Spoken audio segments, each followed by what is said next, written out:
ભુજમાં આવેલી Indrabai girls high school ખાતે અમૃત મહોત્સવનો કાર્યક્રમ યોજાયો છે। ઇન્દ્રાબાઈ ગર્લ્સ હાઈસ્કૂલને 75 વર્ષ પૂર્ણ થતા શાળા કક્ષાએ અમૃત મહોત્સવનું આયોજન કરવામાં આવ્યું છે।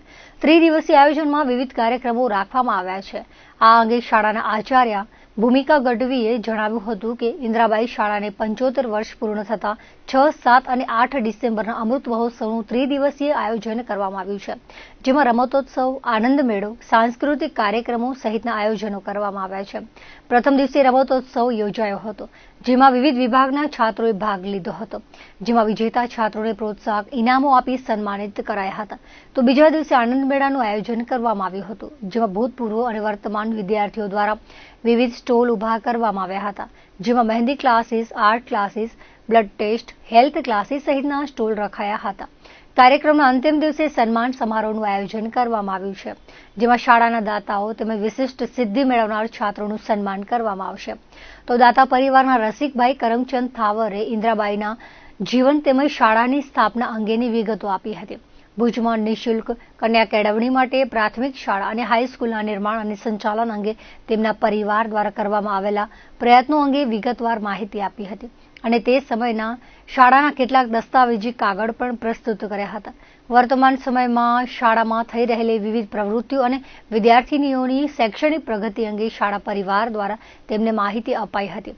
તે નિહાળી તેમણે ખુશી વ્યક્ત કરી હતી। વર્ષ 1939માં મારા વડીલશ્રીઓએ મારી દાદીમાં ઇન્દિરાબાઈના નામથી પ્રાથમિક શાળા એક એડ્યુકેશન ટ્રસ્ટ બનાવી, જેનું નામ Karamchand Dosabhai education trust register કરાવી અને એ શાળા બનાવી, મકાન બનાવ્યું કે જે અત્યારે વાણિયાવાડની સ્કૂલની બાજુમાં છે।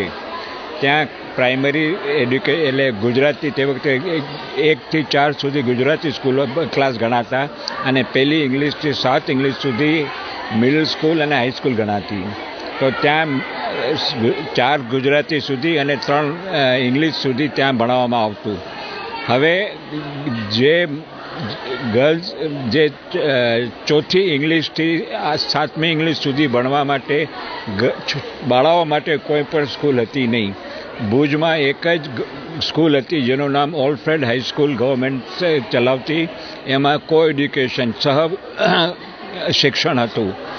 એ તે વખતના સમાજના વાલીઓને પોતાની બાળાઓને 13-14 વર્ષ થાય એટલે ઘરે બેસાડતા, કારણ કે કો એડ્યુકેશન તે લોકોને ના મંજૂર હતું। એટલે મારા વડીલશ્રીએ વિચાર કર્યો કે આપણે ભુજમાં એક ગર્લ્સ એક્સક્લુઝિવ ખાલી ફક્ત કન્યાઓ માટે સ્કૂલ થાય, હાઈસ્કૂલ બને, એ માટે એ લોકોએ મહારાજશ્રી સાથે વાત કરી। ભુજના કચ્છના મહારાજશ્રી સાથે અમારા વડીલોનો બહુ સારો સંબંધ હતો, એટલે અમારી અરજીને માન્ય રાખી મહારાજશ્રીએ હમણાં જે સ્કૂલ જે જમીન ઉપર છે એ જમીન પસંદ કરાવી। મારા પિતાશ્રી આ જમીનને પસંદ કરવા માટે મહારાજશ્રી મદનસિંહજી બાબા પોતે મારા પિતાશ્રી સાથે હાજર હતા કે કરમચંદ તમને કઈ જમીન જોઈએ છે, આટલી બધી જમીન છે, જે જોઈ લઈ લો। એટલે મારા પિતાશ્રીએ હમણાં જે સ્કૂલ ચાલે છે એ જમીન પસંદ કરી અને મહારાજશ્રીએ આ જમીન આપવાનો ઠરાવ નક્કી કર્યો। એ ઉપરથી આ સ્કૂલ ચાલુ થઈ। કઈ સાલમાં? અને 1947માં અમે રજી કરી અને 1947 તરત જ મંજૂર કરી અને અમારા વડીલશ્રીએ 1 લાખ રૂપિયાનું ડોનેશન આપ્યું, જેનાથી મકાન તૈયાર થાય અને એ પછી કચ્છ રાજ્ય પોતે જ આ સ્કૂલને ચલાવે। અને એ અમુક શરતો નક્કી કરી અને કચ્છ સ્ટેટને આ સુપ્રત કરી। જે છોકરીઓ જે અમુક મહેંદીના ક્લાસીસ, આર્ટના ક્લાસીસ, પછી બ્લડ ટેસ્ટના, હેલ્થના, પછી જે ખવડાવવાના ક્લાસીસ, એ બધાના સ્ટોલ ઉપર જોઈને જે છોકરીઓને જે ઉમંગ હતો, જે ઉત્સાહ હતો, એ મારી કલ્પનાની બહારની વાત હતી।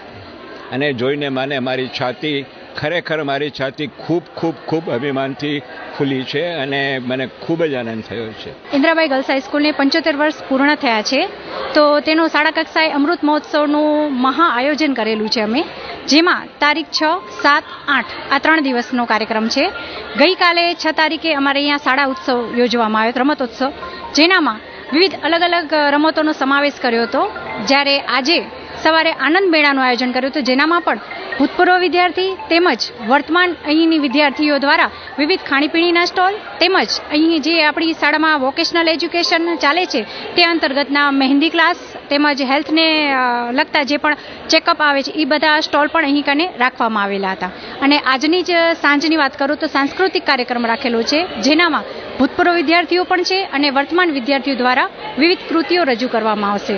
અને આવતીકાલે સમાપનનો દિવસ રહેશે, જેનામાં વિવિધ અતિથિઓ છે, વિવિધ દાતાઓ છે, ભૂતપૂર્વ વિદ્યાર્થીઓ, વર્તમાન વિદ્યાર્થીઓ તમામ સહભાગી બની અને સન્માનનો કાર્યક્રમ રાખેલો છે. તેમજ શાળાઓમાં જે વિશિષ્ટ સિદ્ધિઓ મેળવેલી છે વિદ્યાર્થીઓ, રમતગમત ક્ષેત્રે હોય, કલા ક્ષેત્રે હોય અને કે શિક્ષણ ક્ષેત્રે હોય, એવી વિશિષ્ટ સિદ્ધિવાળી વિદ્યાર્થીઓનું પણ અમે સન્માનનો કાર્યક્રમ રાખેલો છે.